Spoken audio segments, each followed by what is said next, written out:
The Galactic War Academy's simulation chamber hummed with anticipation as species from across known space gathered to witness what many considered an impossible spectacle. Commander Zephyr of the Vorthek Empire adjusted his crystalline exoskeleton, his compound eyes gleaming with satisfaction. Today, you would finally prove that humans had no place among the galaxy's military elite. At the center of the arena stood Captain Sarah Ching, her arms bound firmly behind her back with energy restraints. The human looked impossibly small compared to the towering alien commanders surrounding her Vorthek warriors with their razor-sharp claws, Gelfani with their 6 muscular limbs, and the cybernetically enhanced Nexari with their lightning-fast neural processors. The human will be permitted only the use of her lower extremities, announced Admiral Kethmos, his voice echoing through the chamber's translation matrix. All other participants may utilize their full range of natural and augmented abilities. Sarah flexed her ankles, testing the specially designed haptic boots that would translate her movements into commands for the holographic battlefield. Around her, the other commanders sneered or performed whatever passed for sneering in their respective species.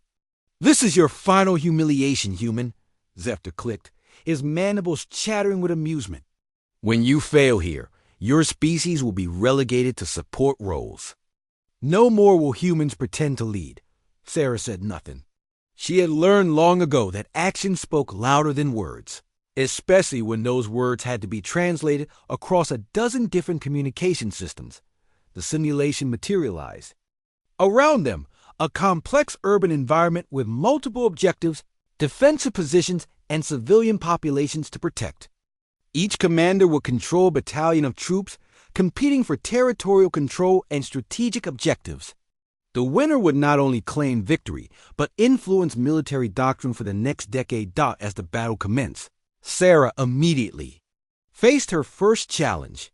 While other commanders gestured with their hands, manipulated holographic displays with tentacles, or interfaced directly through neural links, she had only her feet. The haptic boots responded to subtle pressure changes, toe movements, and ankle rotations, but the learning curve was steep. Within minutes, the Vorthek forces had claimed the eastern sector, their commander's 4 arms allowing him to manage multiple tactical displays simultaneously. The Gelfani secured the industrial district with mechanical precision, while the Nexari's enhanced processing speed let them coordinate complex flanking maneuvers. Sarah's initial move seemed clumsy, her troops advancing in what appeared to be random patterns. Observers in the gallery began murmuring, some with disappointment, others with vindication.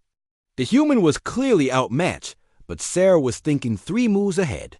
While her opponents focused on immediate territorial gains, she was studying their patterns, learning their preferences, understanding their limitations. Her seemingly scattered troops were actually positioning themselves according to a plan that existed only in her mind. The first sign that something was different came when Zephyr attempted to secure a crucial supply depot. His forces moved in perfect formation, just as they had been trained, just as they always did.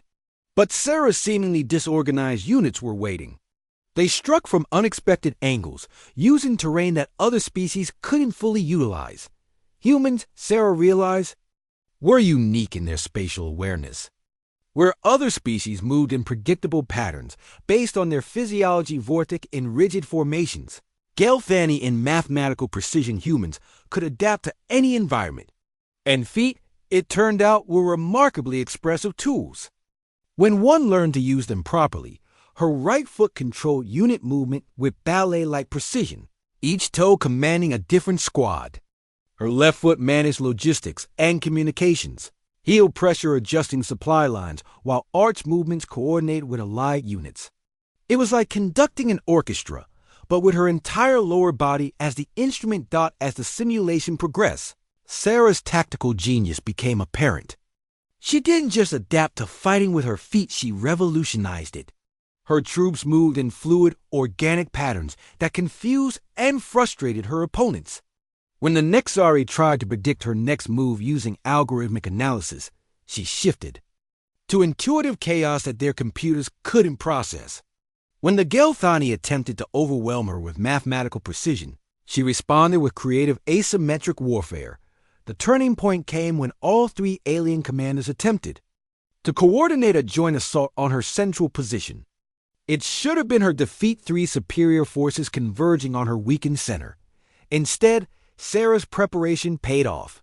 While they had been focused on her obvious moves, she had been slowly repositioning civilian evacuation routes, setting up supply caches, and preparing contingencies thought her counterattack was unlike anything the Academy had ever seen.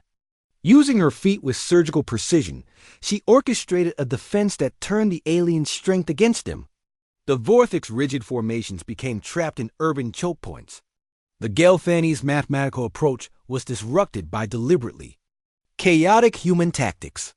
The Nexary's rapid processing was overwhelmed by the sheer unpredictability of her strategy. In the final moments, as virtual explosions lit up the simulation, Sarah stood victorious. Not only had she survived the coordinated assault, but she had managed to complete all primary objectives while minimizing civilian casualties, a metric that other commanders had largely ignored in their pursuit of territorial control. The silence in the observation gallery was deafening. Admiral Kethmo stared at the tactical display, his tentacles writhing in disbelief. Commander Zephyr-S exoskeleton had gone completely still, his compound eyes fixed on the human who had just rewritten military doctrine using nothing but her feet. "Impossible," whispered one of the Nexari observers. "No organic being should be capable of such multitasking complexity." Sarah finally spoke, her voice calm and steady. "You tried to handicap humanity by taking away what you thought made us dangerous, but you forgot something important." She looked directly at Zephyr. "Humans don't just adapt to limitations, we transcend them. Every restriction you place on us becomes a new way to prove that flexibility and creativity matter more than raw physical advantages." As the energy restraints released her arms, Sarah stretched casually. "Besides," she added with a slight smile, "imagine what I could have done if you'd let me use my hands too." The implications rippled through the Academy like a shockwave. If humans could achieve this level of tactical superiority under such restrictions, what were they truly capable of when unrestrained?